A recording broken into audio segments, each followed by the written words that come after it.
안녕하세요. 이나무의 품질잡이 양쌤입니다. 여러분들을 품질경영의 세계로 안내합니다.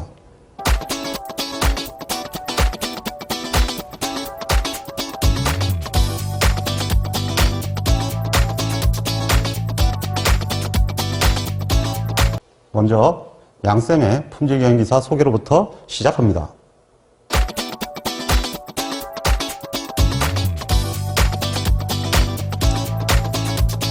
먼저 제 양력부터 간단하게 소개를 드리도록 하겠습니다. 제가 누군 줄 알아야 저를 믿고 여러분들이 따라오시지 않겠습니까? 그래서 간단하게나마 제 이력을 소개하는 시간을 갖도록 하겠습니다. 저는 먼저 한국표준협회에서 약 5년 동안 지도실 전문위원으로 역임하면서 경영 컨설팅을 주로 해왔습니다. 그래서 삼성, LG, 현대 등의 오랜 기간 동안 컨설팅을 해오면서 기업에 대한 실무 지식들을 쌓았습니다. 그리고 한국생산본부에서 약 20년 동안 교육 전문가로 활동하면서 많은 기업들의 사내 교육을 담당하면서 품질과 생산에 관한 여러 가지의 공정률 필요한 교육들을 실시해 왔었습니다. 그리고 현재는 한국산업기술시험원에서 취준생들을 가르치면서 여러분들과 같은 품질경영 기사를 중심으로 품질경영 실무 지식들을 가르쳐주고 있습니다. 언제든지 저를 보고 싶으시면 한국산업기술시험원으로 학습을 하러 오시면 되겠습니다. 그리고 개인적으로는 국가에서 운영하는 공산품 품질관리위원회 전문위원을 역임하였고, 그리고 여러분들이 갖고 싶어하는 국가 자격증이죠. 국가기술자격법 전문위원회 위원으로서 15년 동안 활동을 해왔습니다. 그리고 품질관리 기술사와 공정관리 기술사를 개인적으로는 가지고 있습니다. 그러면 본 교육의 특징을 설명드리도록 하겠습니다. 본 교육은 혼공으로 품질경영 기사 시험을 합격하는 것을 컨셉으로 잡았습니다. 제가 품질경영 기사를 유튜브로 하려는 이유는 품질경영 기사는 이공계 및 경영학과 계열 학생들에게 취업에 매우 도움이 되는 자격증뿐만 아니라 직장인들에게 자기개발에 매우 효과적인 자격증이기 때문에 마음먹은 것입니다.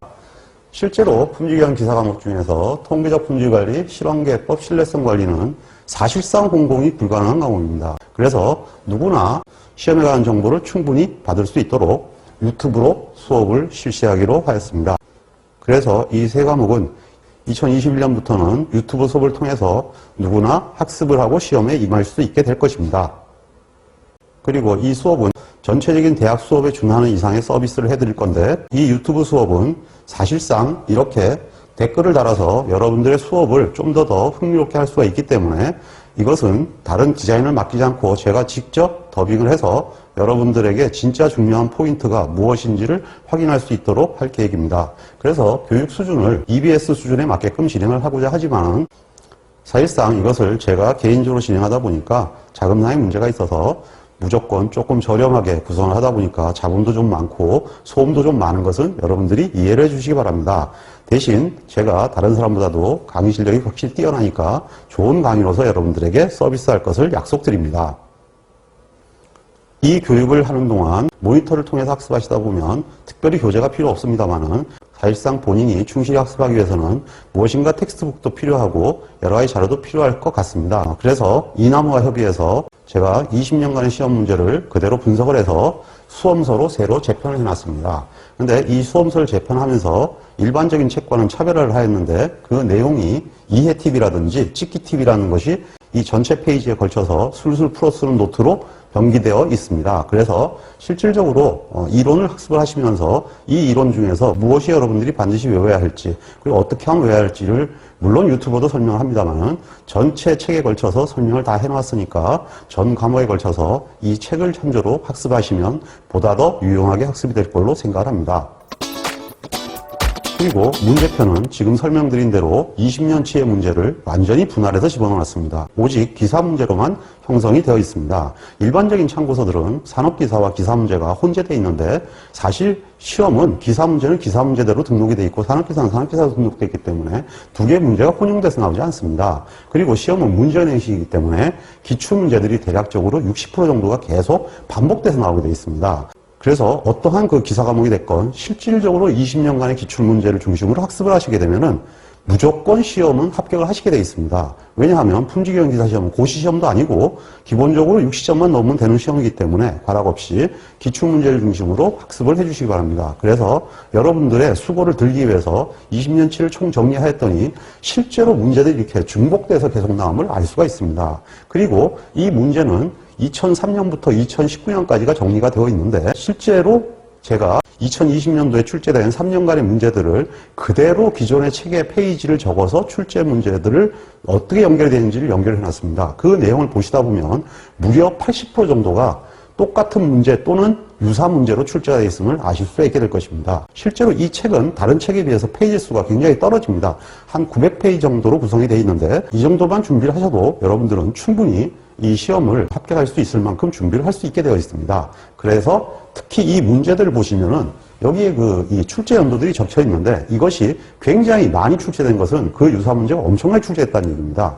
그래서 이 내용만 보셔도 어떤 문제가 중요한지 스스로 아실 수가 있고 하기 때문에 충분히 여러분들에게 길잡이로서 도움이 될 거라고 생각합니다. 특히 2010년 이후는 출제 횟수까지 모두 기재를 해놓았습니다. 하나 더, 유튜브 교육은 30분에서 40분 정도의 시간으로 편성이 되어 있습니다. 그러다 보니까 증명을 해야 된다든지 아니면은 실무적인 지식에 관련되는 사항들을 좀 설명할 필요가 있는데도 불구하고 시간에 맞추기 위해서 삭제한 부분들이 많이 있습니다. 그러한 부분들은 이남 홈페이지에 보시면은 필요한 부분들에 대한 증명이라든가 계산기 사용법이라든가 뭐 이러한 형태의 여러 가지 부분들에 대해서는 별도로 자료실로 운영을 하니까 그 자료실을 참조하셔서 개인적으로 학습을 하시면 되겠습니다.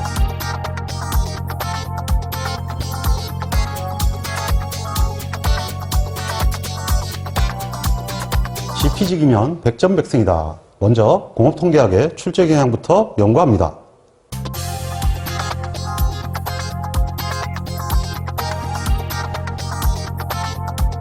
먼저 공업통계학에 대해서 최근 3년간 출제 경향을 확인해 보도록 하겠습니다. 적을 알아야 나를 알고 약점을 보완할 수 있지 않겠습니까? 공업통계학은 9문제 정도가 출제가 되는데 확률과 확률분포에서 대략적으로 2 내지 3문제, 그리고 검추정에서 대략 6문제에서 7문제 정도가 출제가 되고요. 마지막에 상관 및 단순액에서 1문제가 출제가 됩니다. 그래서 보통 9문제 내외가 출제가 되게 되어 있습니다. 이 확률과 확률분포는 2문제 내지 3문제가 출제되니까 별거 아닌 것처럼 같이 생각이 들지만 굉장히 범위가 넓고 어렵습니다. 그리고 모든 것의 기본이 되는 부분이기 때문에 이 부분에 대해서는 최선을 다해서 학습을 하셔야 되고요. 그 다음에 검추정은 보면은 이제 이쪽이 굉장히 많이 나왔죠.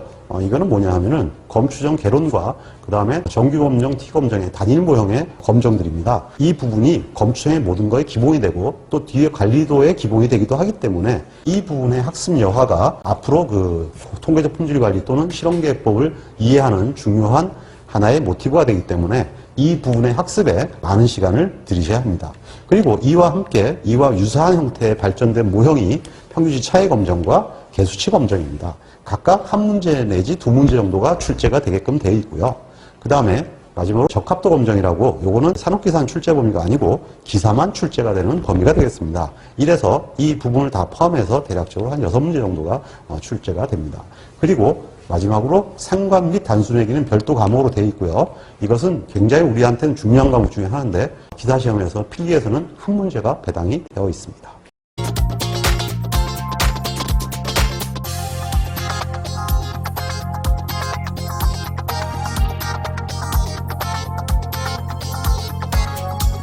양쌤의 품질경영기사 제1강은 통계와 데이터로부터 시작합니다.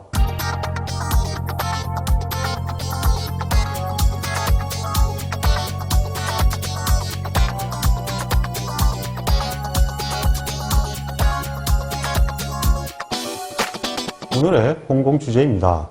기술통계학과 추측통계학의 개념을 이해해야 합니다. 정성 데이터와 정량 데이터의 차이와 특징을 이해해야 합니다.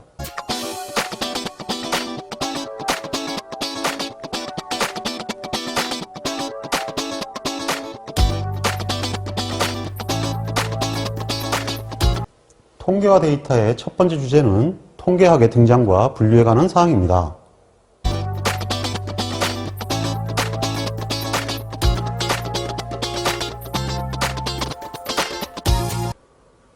통계학이란 아주 고대부터 시작이 된 그러한 학문입니다.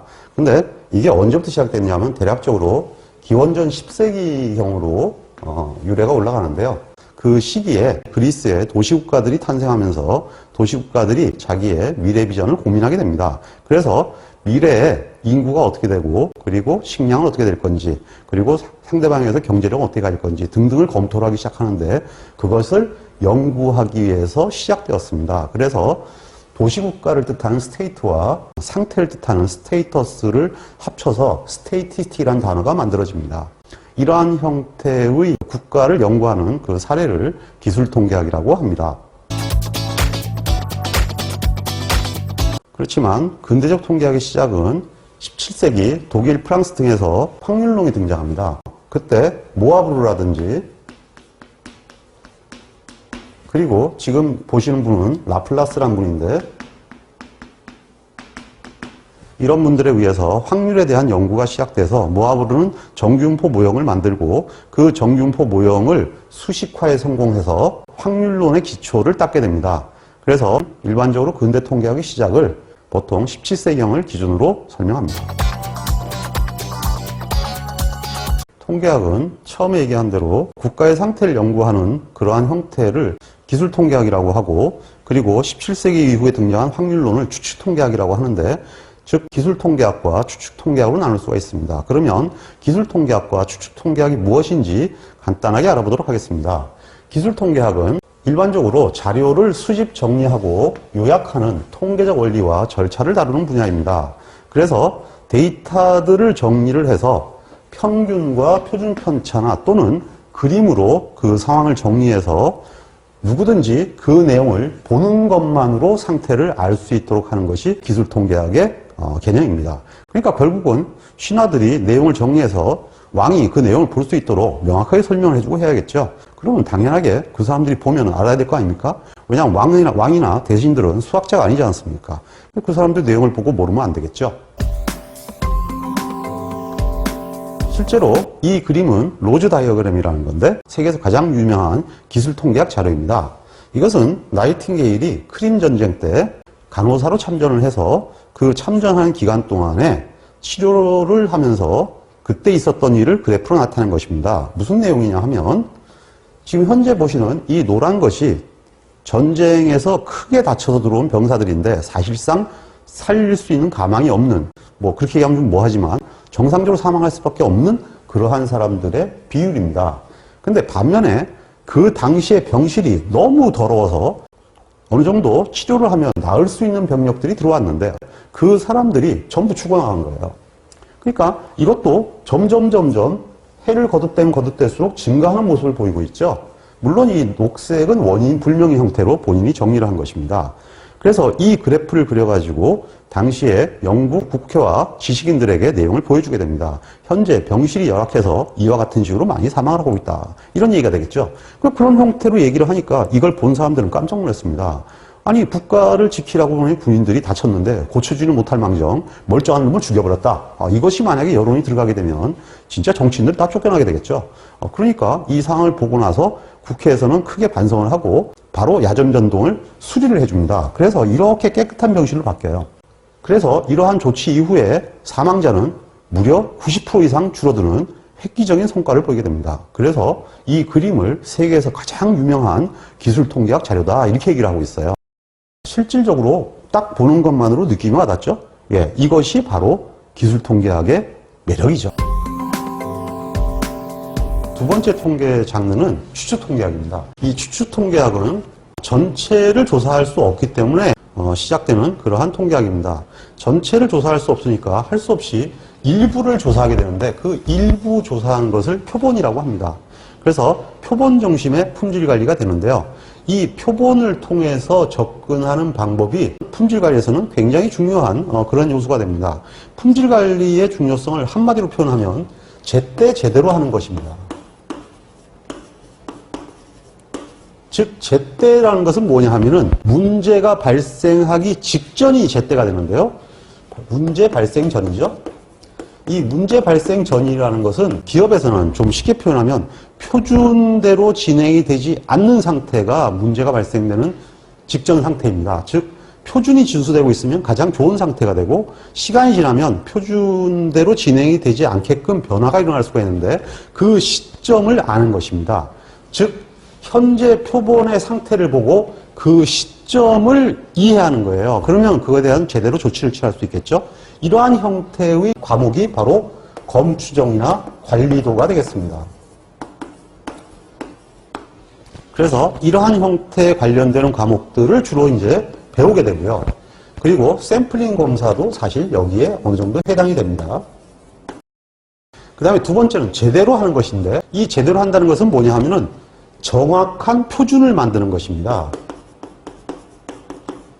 이 표준을 정상적으로 만들기 위해서는 우리가 결과 원인의 함수 관계를 알아야 되는데요. 이를 y equal fx라고 이제 일반적으로 얘기를 하죠. 이때 x를 우리가 독립 변수라고 하고요.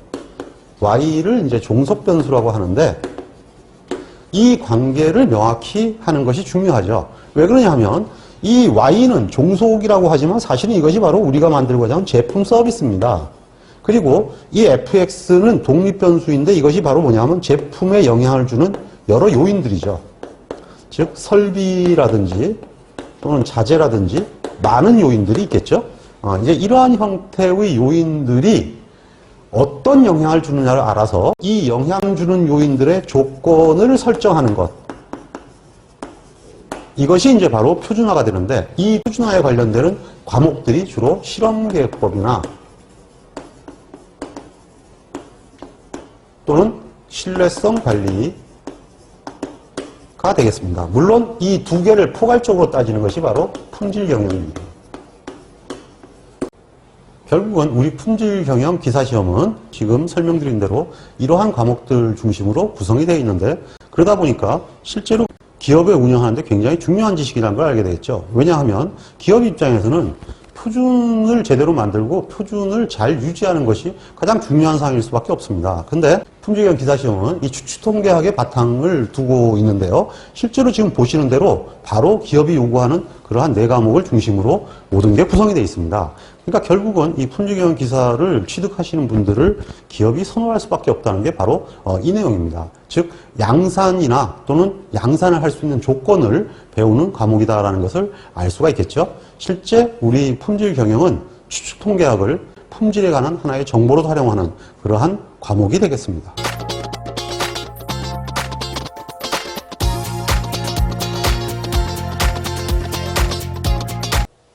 통계와 데이터의 두 번째 주제는 데이터의 분류에 관한 사항입니다.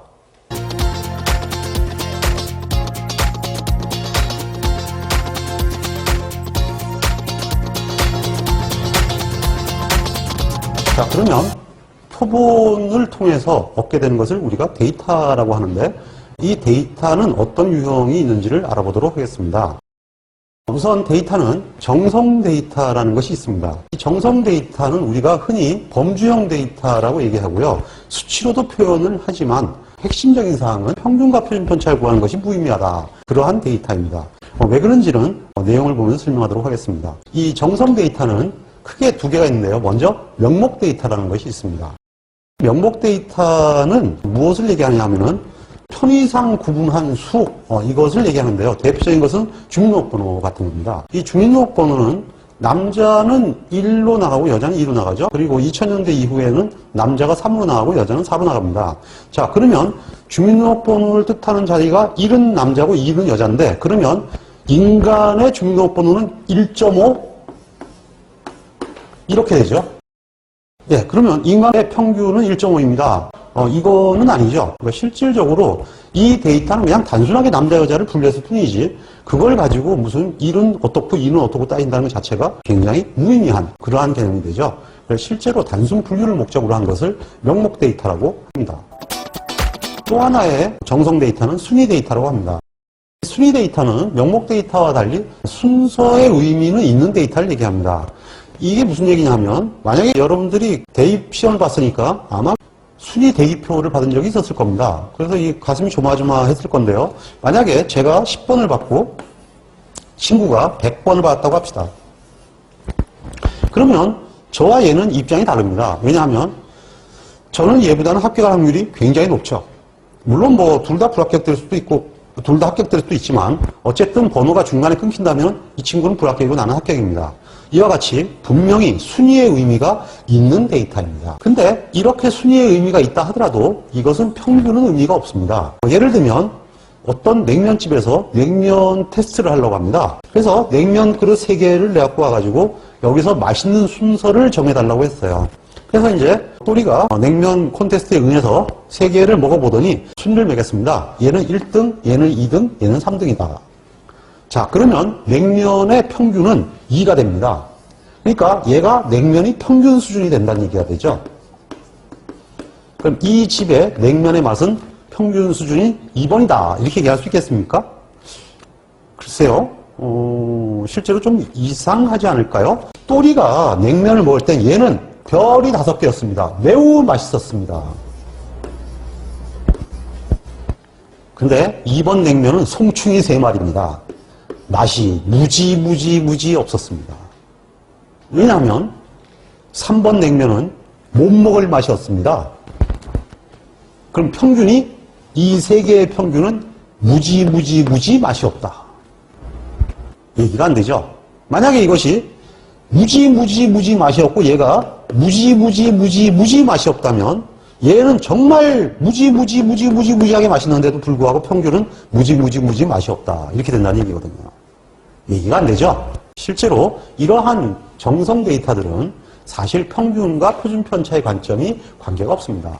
실제 시험 출제 문제로는 이런 적이 있습니다. 명목 데이터와 순위 데이터는 평균과 표준 편차를 구하는 것이 의미가 있다. 이렇게 시험 문제 옛날에 나온 적이 있었는데요. 이거는 당연히 오답이 되겠죠. 예, 그런 문제가 있다는 것을 기억해 두세요.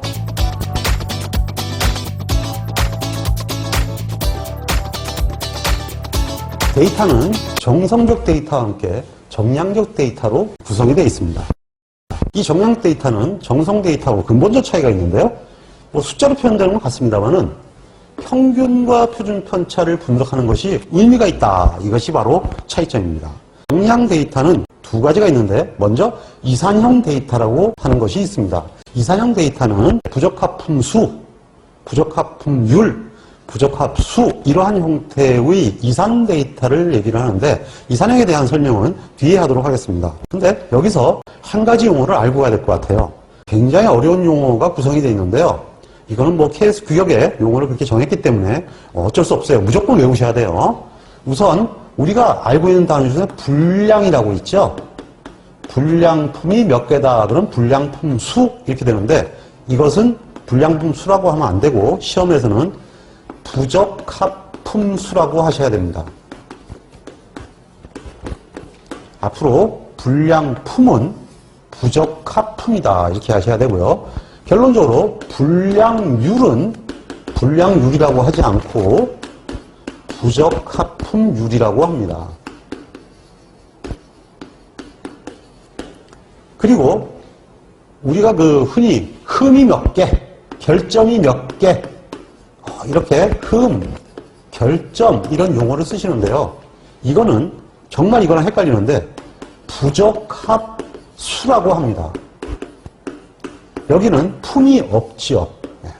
품이 들어가면 분량품이 되고요. 품이 없으면 부적합수, 즉 결점이 되는데 굉장히 용어가 어렵죠. 근데 품질관리 시험을 보시려면 어쩔 수 없어요. 왜냐하면 국가 규격, 즉 KS 규격에서 용어의 정의가 되어 있는데 이러한 형태의 용어를 쓰지 않고 글로벌 스탠다드에 맞춰서 부적합품수, 부적합품률, 부적합수라고 명시를 해놨기 때문에 시험 출제를 그렇게 할 수밖에 없습니다. 그래서 반드시 이 용어는 익혀주세요. 어쨌든 이런 이산형 데이터들은 1개, 2개, 3개, 4개를 얘기합니다. 이것은 평균의 의미가 있죠. 예를 들면 사과 상자가 3개가 있는데 각각 상자에는 100개씩이 들어있습니다. 첫 번째 상자는 6개가 썩었고요. 두 번째 상자는 2개가 썩었습니다. 세 번째 상자는 하나가 썩었습니다. 300개의 사과를 다 사면 평균 몇 개가 썩었을까요? 상자별 3개. 이거는 의미가 있죠. 그렇죠. 평균 3개씩 썩었다. 아까 정성 데이터에서는 평균한 의미가 없었지만 지금은 이것이 확실히 평균의 의미가 있다는 것을 여러분들이 이해를 하실 수 있을 것입니다. 그 다음에 이산형 데이터와 함께 연속형 데이터가 있습니다. 이건 역시 마찬가지로 확률분포에서 상세히 설명드리도록 하겠습니다. 연속형 데이터는 일반적으로 도량형으로 측정하는 것들은 다 연속형 데이터입니다. 길이, 무게, 넓이, 뭐가 할 거 없이 전부 다 연속형 데이터죠. 당연히 우리는 길이나 무게 이런 것들은 평균과 따지죠. 우리 반은 평균 몸무게, 우리 학생들의 평균 키, 등등 할 거 없이 평균을 무지하게 많이 따진다는 것을 다 알고 계실 것입니다. 이른바 연속형 데이터는 당연히 평균과 표준 편차를 따지는 그러한 데이터이죠.